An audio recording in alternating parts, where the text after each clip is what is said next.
নির্বাহী কমিটির সহ সভাপতি জাতীয় বিদ্যুৎ শ্রমিক কর্মচারী ইউনিয়নের সংগ্রামী সাধারণ সম্পাদক জনাব আবুল কালাম আজাদ। বিসমিল্লাহির রহমানির রহিম। মেজ বসে আজকের এই সভার সম্মানিত সভাপতি, প্রধান অতিথি, বিশেষ অতিথি, মঞ্চে উপবিষ্ট নেতৃবৃন্দ, সমাবেশে উপস্থিত সংগ্রামের সহযাত্রী, প্রিয় ভাই এবং বোনেরা, সম্মানিত সাংবাদিক বন্ধুগণ, আসসালামু আলাইকুম।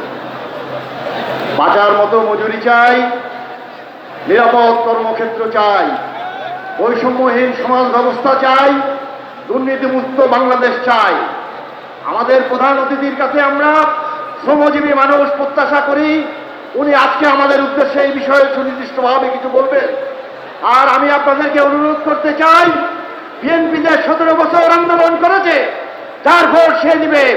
আগামী জাতীয় নির্বাচনে আপনারা ধানের শীষের পক্ষে কাজ করবেন কিনা দয়া করে হাত উঠিয়ে দেখিয়ে দেন। আগামী জাতীয় নির্বাচনে আমরা বিজয়ী হয়ে বাংলাদেশের মানুষকে সেবা করার মাধ্যমে একটি কল্যাণমূলক রাষ্ট্র করার প্রতিশ্রুতি এবং প্রত্যাশা ব্যক্ত করে আমি আমার সংক্ষিপ্ত বক্তব্য শেষ করছি। আল্লাহ হাফেজ। বাংলাদেশ জিন্দাবাদ। বাংলাদেশ জাতীয়তাবাদী শ্রমিক দল জিন্দাবাদ। দেশনেত্রী বেগম খালেদা জিয়া জিন্দাবাদ। আমাদের আগামী দিনের নেতা জনাব তারেক রহমান জিন্দাবাদ। বাংলাদেশের শ্রেষ্ঠ শ্রমিক শহীদ রাষ্ট্রপতি জিয়াউর রহমান বীর উত্তম অমর হোক।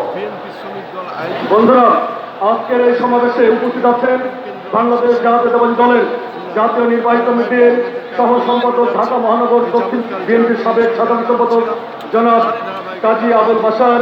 উপস্থিত আছেন সহ সম্পাদক, বিএনপির তথ্য বিষয়ক সম্পাদক জনাব জেদ খান, রিয়াজউদ্দিন নজরুল সহ নেতৃবৃন্দ, তাদের অভিনন্দন ও ধন্যবাদ জানাই। বর্তমানে আসছেন বাংলাদেশ জাতীয়তাবাদী শ্রমিক দল কেন্দ্রীয় নির্বাহী কমিটির কার্যকরী সভাপতি, গাজীপুর মহানগর বিএনপির সাবেক আহ্বায়ক, আমাদের জাতীয়তাবাদী শ্রমিক দলের অন্যতম নেতা, কার্যকরী সভাপতি জনাব সালাউদ্দিন সরকার।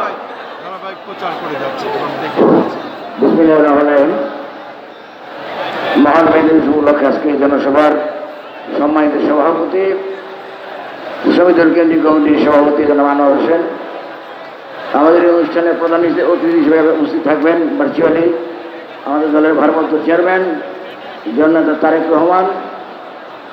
উপস্থিত রয়েছেন মঞ্চে জাতীয় নেতৃবৃন্দ, অঙ্গ সহযোগী সংঘ নেতৃবৃন্দ, শ্রমিক দল নেতৃবৃন্দ, আসসালামু আলাইকুম।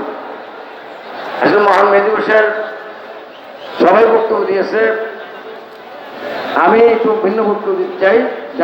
জাতীয় নির্বাহী কমিটি যারা নেতৃত্ব রয়েছেন, কারণ আমরা বক্তব্য দেওয়ার সময় ভার্চুয়ালি তারেক রহমান সাহেব আমাদের ভারপ্রাপ্ত চেয়ারম্যান উপস্থিত নেই। জাতীয় নেতৃবৃন্দ যখন বক্তব্য দেবেন তখন ভারপ্রাপ্ত চেয়ারম্যান উপস্থিত থাকবেন। আমাদের